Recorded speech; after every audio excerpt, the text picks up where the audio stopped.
আবারও সংবাদ শিরোনামে মাই গঙ্গা গ্রাম পঞ্চায়েত, কারণ অভিযোগ রয়েছে যে মাই গঙ্গা গ্রাম পঞ্চায়েতের মূল ফটকে এবার তালা ঝুলিয়ে দিল কে বা কাহারা। কিন্তু একটা অংশ বলছে যে তেলিয়ামুড়া আরডি ব্লকের অন্তর্গত মাইগঙ্গা গ্রাম পঞ্চায়েতের প্রধানের পদত্যাগের দাবিতেই পঞ্চায়েত কার্যালয়ে তালা ঝুলিয়ে দিয়েছেন স্থানীয় ক্ষুব্ধ জনতা।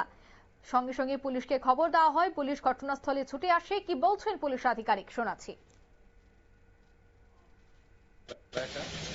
তালা লাগিয়ে দিয়েছে, তো ওই কমপ্লেন অনুসারে আমরা এখানে এসেছি। এখানে এসে আমরা তালাটাকে আইনগতভাবে প্রসিডিউর অনুসারে আমরা তালাটাকে রিমুভ করে দিচ্ছি এবং যারা এই মানে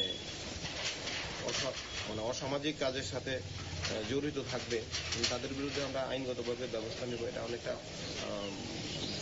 রংফুল কনফাইনমেন্টের মতো হয় কোনো সরকারি প্রতিষ্ঠানে যদি কেউ এরকমভাবে তালা দেয়। পঞ্চায়েত এলাকার উন্নয়নের জন্য, এলাকার মানুষের উন্নয়ন, এটা একটা সরকারি প্রতিষ্ঠান। সরকারি প্রতিষ্ঠানকেই যদি মানুষ তার কাজ সঠিকভাবে পরিচালনা করতে না দেয় এলাকার মানুষ, তাহলে তো এলাকার মানুষেরই ক্ষতি হবে।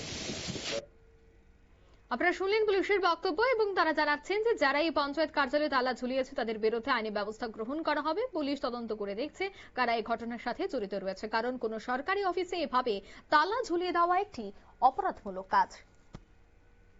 নিয়ে নিচ্ছে ছোট্ট একটি বিজ্ঞাপন বিরতি, সঙ্গে থাকুন।